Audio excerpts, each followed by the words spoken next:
foreign hotspots. The Iraqi offensive to take back Mosul has begun. If they are successful in pushing ISIS out of that city and out of all of Iraq, the question then becomes, what happens the day after? And that's something that whoever of you ends up as president is going to have to confront. Will you put U.S. troops into that vacuum to make sure that ISIS doesn't come back or isn't replaced by something even worse? Secretary Clinton, you go first in this segment. You have 2 minutes. Well, I am encouraged that there is an effort led by the Iraqi army, supported by Kurdish forces, and also given the help and advice from the number of special forces and other Americans on the ground. But I will not support putting American soldiers into Iraq as an occupying force. I don't think that is in our interests, and I don't think that would be smart to do. In fact, Chris, I think that would be a big red flag waving for ISIS to reconstitute itself. The here is to take back Mosul. It's going to be a hard fight. I've got no illusions about that. And then continue to press into Syria to begin to take back and move on Raqqa, which is the ISIS headquarters. I am hopeful that the hard work that American military advisors have done will pay off, and that we will see a really successful military operation. But we know we've got lots of work to do. Syria will remain a hotbed of terrorism as long as the civil war, aided and abetted by the Iranians and the Russians, continue. So I have said, look, we need to keep our eye on ISIS. That's why I want to have an intelligence surge that protects us here at home, why we have to go after them from the air, on the ground, online, why we have to make sure here at home we don't let terrorists buy weapons. If you're too dangerous to fly, you're too dangerous to buy a gun. And I'm going to continue to push for a no-fly zone and safe havens within Syria, not only to help protect the Syrians and prevent the constant outflow of refugees, but to frankly gain some leverage on both the Syrian government and the Russians so that perhaps we can have the kind of serious negotiation necessary to bring the conflict to an end and go forward on a political track. Mr. Trump, same question. If we are able to push ISIS out of Mosul and out of Iraq, would you be willing to put U.S. troops in there to prevent their return or something else? Let me tell you, Mosul's so sad. We had Mosul. But when she left, when she took everybody out, we lost Mosul. Now we're fighting again to get Mosul. The problem with Mosul and what they wanted to do is they wanted to get the leaders of ISIS who they felt were in Mosul. About 3 months ago, I started reading that they want to get the leaders, and they're going to Mosul.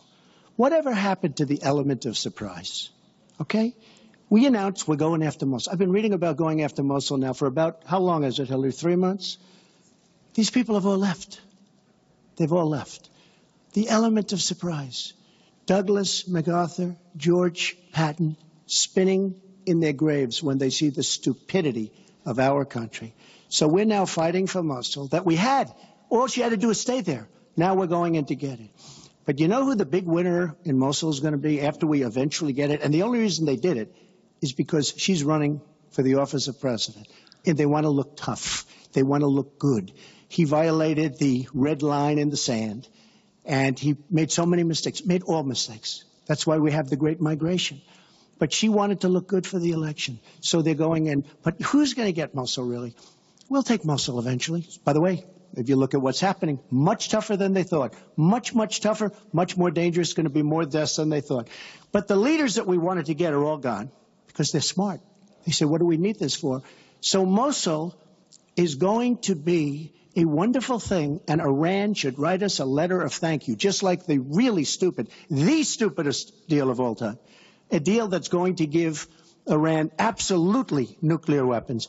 Iran should write us yet another letter saying thank you very much, because Iran, as I said many years ago, Iran is taking over Iraq, something they've wanted to do forever, but we've made it so easy for them. So we're now going to take Mosul, and you know who's going to be the beneficiary? Iran.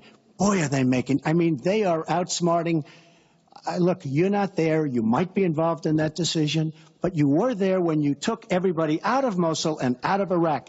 You shouldn't have been in Iraq, but you did vote for it. You shouldn't have been in Iraq, but once you were in Iraq, you should have never left the way. The point is, the winner is going to be Iran. Well, you know, once again, Donald is implying that he didn't support the invasion of Iraq. I said it was a mistake. I've said that years ago. He has consistently denied what is a very clear fact, that before the invasion, he supported it.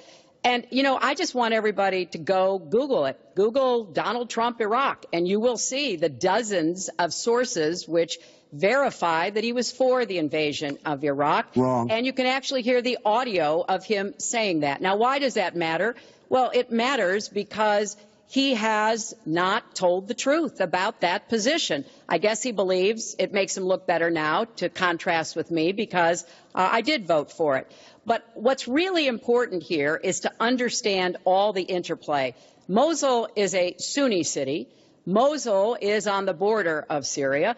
And, yes, we do need to go after Baghdadi, and just like we went after bin Laden while you were doing Celebrity Apprentice, and we brought him to justice. We need to go after the leadership, but we need to get rid of them, get rid of their fighters. They're estimated several thousand fighters in Mosul. They've been digging underground. They've been prepared to defend. It's going to be tough fighting, but I think we can take back Mosul, and then we can move on into Syria and take back Raqqa.